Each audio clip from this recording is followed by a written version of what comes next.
انک قد خلقت کما تشاء.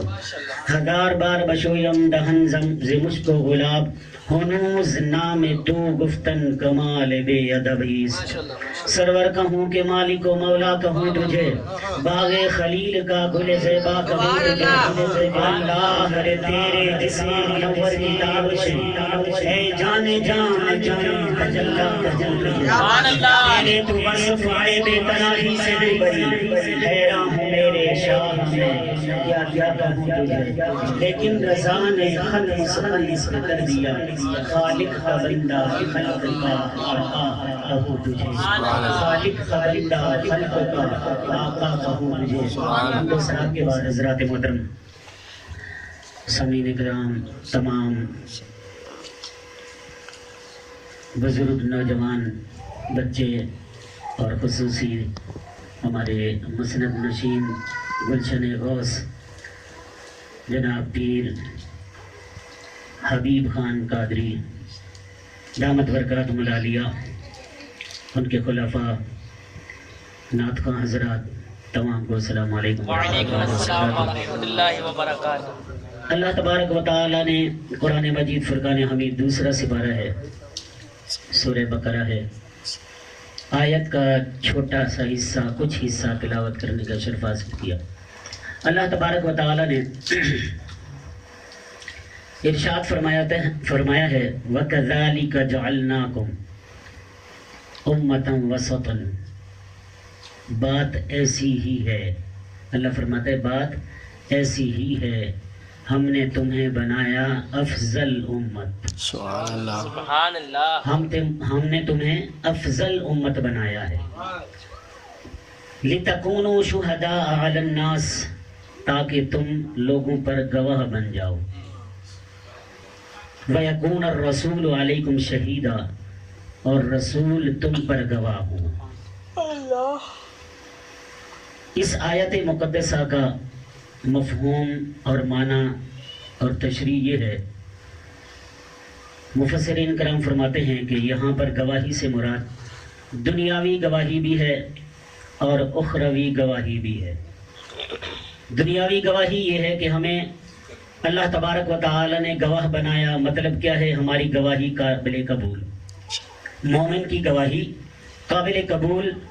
اور اللہ تبارک و تعالی نے یہ شریعت کے اندر یہ رکھا ہے کہ اگر مومن گواہی دے دے تو پھر اس کی گواہی پر حد بھی قائم ہو سکتی ہے. اگر کوئی غلط کام کرتا ہے اس کی بھی حد ہے، شراب پیتا ہے اس کی بھی حد ہے، چوری کرتا ہے اس کی بھی حد قائم ہوگی. تو یہ مومن کی گواہی قابل قبول بنائی گئی. دوسری بات یہ ہے کہ مومن کی گواہی کیا ہے؟ مومن کی گواہی یہ ہے، رسول اللہ صلی اللہ تعالیٰ علیہ وسلم کی حدیث مبارکہ صحاح ستہ کے حوالے سے خزائن العرفان تفسیر کے اندر اسی آیت کے تحت یہ حدیث مبارکہ درج ہے.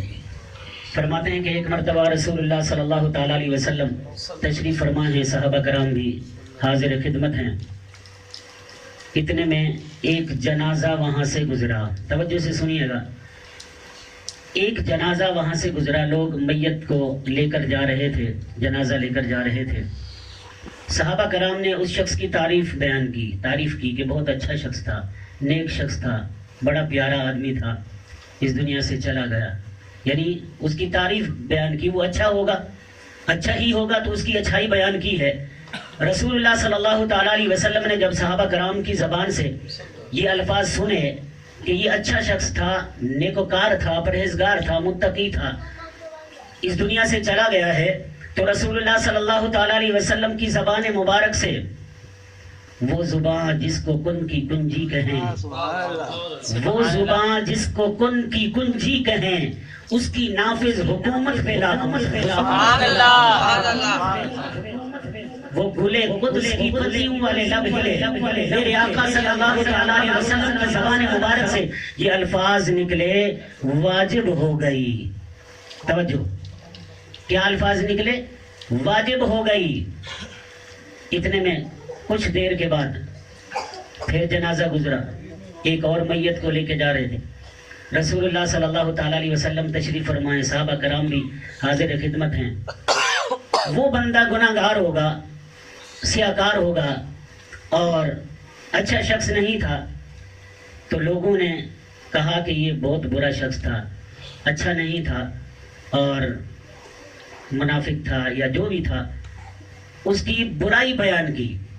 وہ برا ہی ہوگا، دنیا میں ستاتا ہوگا، لوگوں کو ستاتا ہوگا، اس کے ہاتھ سے، اس کی زبان سے اس کا مسلمان بھائی محفوظ نہیں تھا. میرے آقا صلی اللہ تعالیٰ علیہ وسلم نے فرمایا کہ وہ کامل مومن نہیں ہے، وہ مومن نہیں ہو سکتا جس کی زبان اور ہاتھ سے دوسرا مسلمان محفوظ نہ ہو. تو وہ ایسا ہی ہوگا. تو صحابہ کرام نے، لوگوں نے اس کی برائی بیان کی. میرے آقا صلی اللہ تعالیٰ علیہ وسلم کی زبان مبارک سے یہ الفاظ نکلے، واجب ہو گئی. اب اتنے سے الفاظ ہیں، صحابہ کرام نے ہم پر کرم فرمایا، اور جب بھی رسول اللہ صلی اللہ تعالیٰ علیہ وسلم کوئی بھی بات فرماتے تھے، صحابہ کرام اس کے حوالے سے پوچھ لیا کرتے تھے، عرض کر لیا کرتے تھے، یا رسول اللہ آپ نے یہ فرمایا ہے، اس کی کیا وجہ ہے، اس کی کیا تشریح ہے، آپ نے یہ کیا فرمایا ہے، ہمیں بھی بتائیے. تو صحابہ کرام کے پوچھنے سے، عرض کرنے سے ہمیں دین جو ہے وضاحت کے ساتھ ملا ہے.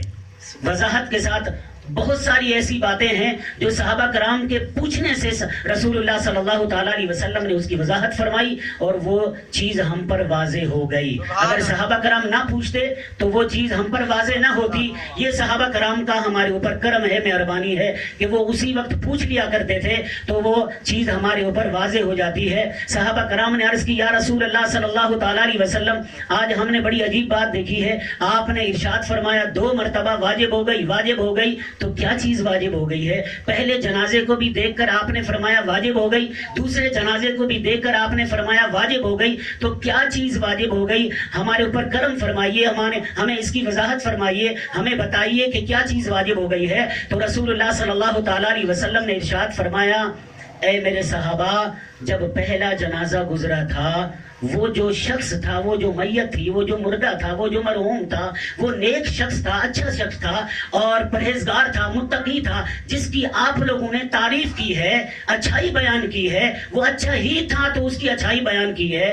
تو اس شخص کے اوپر اللہ تبارک و تعالی نے جنت واجب فرمائی. سبحان اللہ. اس کے اوپر اللہ نے جنت واجب فرما دی ہے.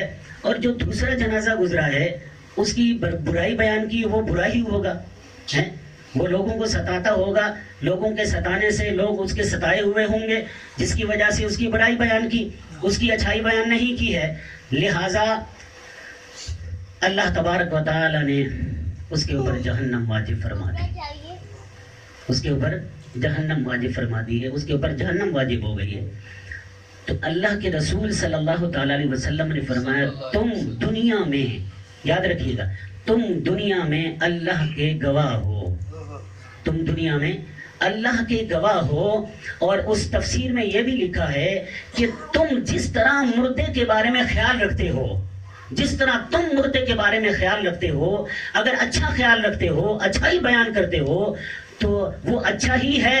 اور اگر تم برا خیال کرتے ہو اور برائی اس کی بیان کرتے ہو تو وہ اللہ کی نظر میں بھی برا ہے. فرشتے تمہارے کہنے کے مطابق عمل کرتے ہیں. اگر تم کسی مردے کی اچھائی بیان کرتے ہو تو اس کو جنت والے، رحمت والے فرشتے آ جاتے ہیں، اور اگر تم اس کی برائی بیان کرتے ہو تو جہنم والے فرشتے اسی کے مطابق عمل کرتے ہیں.